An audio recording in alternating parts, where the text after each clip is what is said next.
जय सिया राम। आपके अपने चैनल धार्मिक कथाएं में एक बार फिर से आप सभी का बहुत बहुत स्वागत है। आज की अपनी इस वीडियो के माध्यम से मैं आप लोगों को सफला एकादशी व्रत कथा का श्रवण करवाऊंगी, जिसका श्रवण करने से मनुष्य के समस्त पाप नष्ट हो जाते हैं और मनुष्य जीवन मरण के बंधन से मुक्त हो भगवान विष्णु के श्री धाम में वास प्राप्त करता है। तो जो भी व्यक्ति एकादशी का व्रत रखते हैं, आज के दिन इस कथा का श्रवण अवश्य करें। और यदि आप व्रत नहीं भी रखते तब भी आप इस कथा का श्रवण करें, जिससे पुण्य की प्राप्ति होगी और आपकी समस्त मनोकामनाएं पूर्ण हो जाएंगी। शास्त्रों के अनुसार सफला एकादशी के दिन व्रत कर भगवान विष्णु की पूजा करने से व्यक्ति को सौभाग्य की प्राप्ति होती है। साथ ही जो व्यक्ति पूरी श्रद्धा और सच्चे मन से भगवान विष्णु की पूजा और व्रत करते हैं, उन्हें मृत्यु के बाद वैकुंठ की प्राप्ति होती है।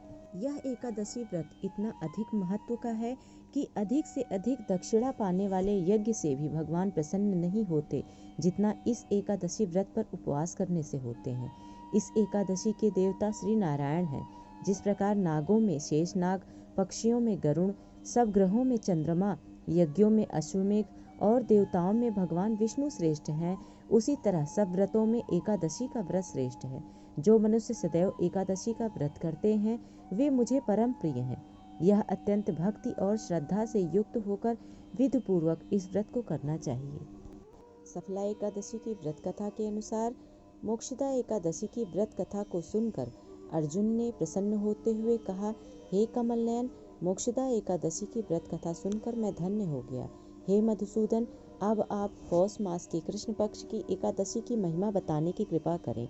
उस एकादशी का क्या नाम है, उस दिन किस देवता की पूजा होती है और उसके व्रत का विधान क्या है। मुझ पर कृपा करते हुए यह सब आप मुझे विस्तार पूर्वक बताएं। अर्जुन की जिज्ञासा सुन श्री कृष्ण ने कहा, हे कुंती पुत्र, तुम्हारे प्रेम के कारण मैं तुम्हारे प्रश्नों का विस्तार सहित उत्तर देता हूँ। अब तुम इस एकादशी व्रत का महात्म्य सुनो। हे पार्थ, इस एकादशी के द्वारा भगवान विष्णु को शीघ्र ही प्रसन्न किया जा सकता है। पौष मास की कृष्ण पक्ष की एकादशी का नाम सफला है। इस एकादशी के आराध्य देव नारायण हैं। इस एकादशी के दिन श्रीमन नारायण जी की विधि के अनुसार श्रद्धा पूर्वक पूजा करनी चाहिए।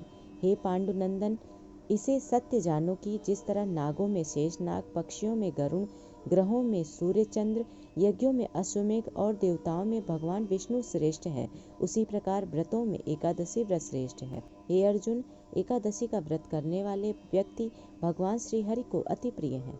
इस एकादशी में नींबू, नारियल, नैवेद्य आदि अर्पण करके भगवान नारायण की पूजा करनी चाहिए। मनुष्य को 5 सहस्र वर्ष तपस्या करने से जिस पुण्य का फल प्राप्त होता है, वही पुण्य श्रद्धा पूर्वक रात्रि जागरण सहित सफला एकादशी का उपवास करने से मिलता है। हे कुंती पुत्र, अब तुम सफला एकादशी की कथा ध्यान पूर्वक सुनो। प्राचीन समय में चंपावती नगरी में महिष्मान नामक एक राजा राज्य करता था। उसके 4 पुत्र थे। उसका सबसे बड़ा लुम्पक नाम का पुत्र महापापी और दुष्ट था। वह हमेशा पर स्त्री गमन में तथा वेश्याओं के यहाँ जाकर अपने पिता का धन व्यय किया करता था। देवता, ब्राह्मण, वैष्णव आदि सुपात्रों की निंदा करके वह अति प्रसन्न होता था। सारी प्रजा उसके कुकर्मों से बहुत दुखी थी, परंतु युवराज होने के कारण सब चुपचाप उसके अत्याचारों को सहन करने को विवश थे और किसी में भी इतना साहस नहीं था कि कोई राजा से उसकी शिकायत करता। परंतु बुराई अधिक समय तक पर्दे में नहीं रहती।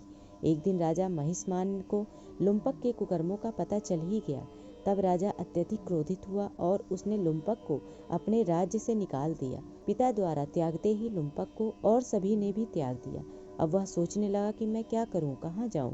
अंत में उसने रात्रि को पिता के राज्य में चोरी करने की ठानी। वह दिन में राज्य के बाहर रहने लगा और रात्रि को अपने पिता की नगरी में जाकर चोरी तथा अन्य बुरे कर्म करने लगा। रात में वह जाकर नगर के निवासियों को मारता और कष्ट देता। वन में वह निर्दोष पशु पक्षियों को मारकर उनका भक्षण किया करता था। किसी किसी रात जब वह नगर में चोरी आदि करते पकड़ा जाता, तो राजा के डर से पहरेदार उसे छोड़ देते थे। कहते हैं कि कभी कभी अनजाने में भी प्राणी ईश्वर की कृपा का पात्र बन जाता है। ऐसा ही कुछ लुम्पक के साथ भी हुआ। जिस वन में वह रहता था, वह वन भगवान को भी बहुत प्रिय था। उस वन में एक प्राचीन पीपल का वृक्ष था तथा उस वन को सभी लोग देवताओं का क्रीड़ा स्थल मानते थे। वन में उसी पीपल के वृक्ष के नीचे महापापी लुम्पक रहता था।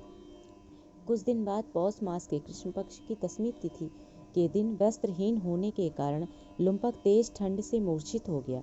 ठंड के कारण वह रात को सो न सका और उसके हाथ पैर अकड़ गए। वह रात बड़ी कठिनता से बीती, किंतु सूर्य के उदय होने पर भी उसकी मूर्छा नहीं टूटी। वह ज्यों का त्यों पड़ा रहा।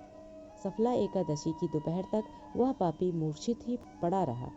जब सूर्य के तपने से उसे कुछ गर्मी मिली तब वह दोपहर में कहीं उसे होश आया और वह अपने स्थान से उठकर किसी प्रकार चलते हुए वन में भोजन की खोज में फिरने लगा। उस दिन वह शिकार करने में असमर्थ था, इसलिए पृथ्वी पर गिरे हुए फलों को लेकर पीपल के वृक्ष के नीचे गया। तब तक भगवान सूर्य अस्ताचल को प्रस्थान कर गए थे। भूखा होने के बाद भी वह उन फलों को न खा सका, क्योंकि कहाँ तो वह नित्य जीवों को मारकर उनका मांस खाता था और कहाँ उसे फल खाना तनिक भी अच्छा नहीं लगा। अतः उसने उन फलों को पीपल के पेड़ के पास ही रख दिया। दुखी होकर बोला, हे ईश्वर, यह फल आपको ही अर्पण है, इन फलों से आप ही तृप्त हो। ऐसा कहकर वह रोने लगा और रात को उसे नींद नहीं आई। वह सारी रात रोता रहा। इस प्रकार उस पापी से अनजाने में ही एकादशी का उपवास हो गया। उस महापापी के इस उपवास तथा रात्रि जागरण से भगवान श्रीहरि अत्यंत प्रसन्न हुए और उसके सभी पाप नष्ट हो गए। सुबह होते ही एक दिव्य रथ अनेक सुंदर वस्तुओं से सजा हुआ आया और उसके सामने खड़ा हो गया। उसी समय आकाशवाणी हुई, हे युवराज, भगवान नारायण के प्रभाव से तेरे सभी पाप नष्ट हो गए हैं। अब तू अपने पिता के पास जाकर राज्य प्राप्त कर। जब यह आकाशवाणी लुम्पक ने सुनी तो वह अत्यंत प्रसन्न होते हुए बोला, हे प्रभु, आपकी जय हो। ऐसा कहकर उसने सुंदर वस्त्र धारण किए और फिर अपने पिता के पास गया। पिता के पास पहुंचकर उसने सारी कथा पिता को सुनाई। पुत्र के मुख से सारा वृत्तांत सुनने के बाद पिता ने अपना सारा राज्य तत्क्षण ही पुत्र को सौंप दिया और स्वयं वन में चला गया। अब लुम्पक शास्त्रानुसार राज्य करने लगा। उसके स्त्री पुत्र आदि श्री विष्णु भगवान के परम भक्त बन गए। वृद्धावस्था आने पर वह अपने पुत्र को राज्य सौंपकर भगवान का भजन करने के लिए वन में चला गया और अंत में परम पद को प्राप्त हुआ। हे पार्थ, जो मनुष्य श्रद्धा व भक्ति पूर्वक इस सफला एकादशी का उपवास करते हैं, उनके सभी पाप नष्ट हो जाते हैं और अंत में मुक्ति प्राप्त होती है। हे अर्जुन, जो मनुष्य इस सफला एकादशी के महात्म्य को नहीं समझते, उन्हें पूंछ और सींगों से विहीन पशु ही समझना चाहिए। सफला एकादशी के महात्म्य को पढ़ने तथा श्रवण करने से प्राणी को राजसूय यज्ञ के समान फल प्राप्त होता है। यह सफला एकादशी की कथा हमें भगवान के अति कृपालु होने का भान कराती है। यदि कोई मनुष्य अज्ञानवश श्री प्रभु का स्मरण करे तो उसे पूर्ण फल की प्राप्ति होती है। यदि मनुष्य निश्चल भाव से अपने पापों की क्षमा मांगे तो भगवान उसके बड़े से बड़े पापों को भी क्षमा कर देते हैं। लुम्पक जैसा महापापी भी भगवान श्री हरि की कृपा से वैकुंठ का अधिकारी बना। जिस प्रकार से लुम्पक के समस्त दुखों का नाश करके भगवान विष्णु ने अपने लोक में उसको स्थान दिया, ठीक उसी प्रकार से भगवान विष्णु इस संसार के समस्त मनुष्यों के दुख दूर करें, उनकी समस्त मनोकामनाएं पूर्ण करें और उनको जीवन मरण के बंधन से मुक्त कर अपने धाम में वास दें। ऐसी कामना के साथ आज की अपनी इस वीडियो को मैं यहीं समाप्त कर रही हूँ। आशा करती हूँ आप लोगों को यह वीडियो अवश्य पसंद आई होगी। यदि वीडियो पसंद आई हो तो कृपया लाइक करें और अगर आप मेरे चैनल पर नए हैं तो कृपया चैनल को सब्सक्राइब करें, ताकि आपको ऐसी ही आस्था से जुड़ी, व्रत त्योहारों से जुड़ी वीडियो देखने को मिले और व्रतों की सही जानकारी आपको प्राप्त हो। सनातन धर्म से जुड़ी ऐसी ही विशेष कथाओं को सुनने के लिए, व्रत त्योहारों से जुड़ी वीडियोस देखने के लिए कृपया चैनल को सब्सक्राइब अवश्य करें और साथ ही बेल आइकन को भी प्रेस कर दें, ताकि मेरी वीडियोस के नोटिफिकेशन आप सभी को मिलते रहें। और कमेंट बॉक्स में भगवान श्री हरि विष्णु का नाम भी लेना ना भूलें।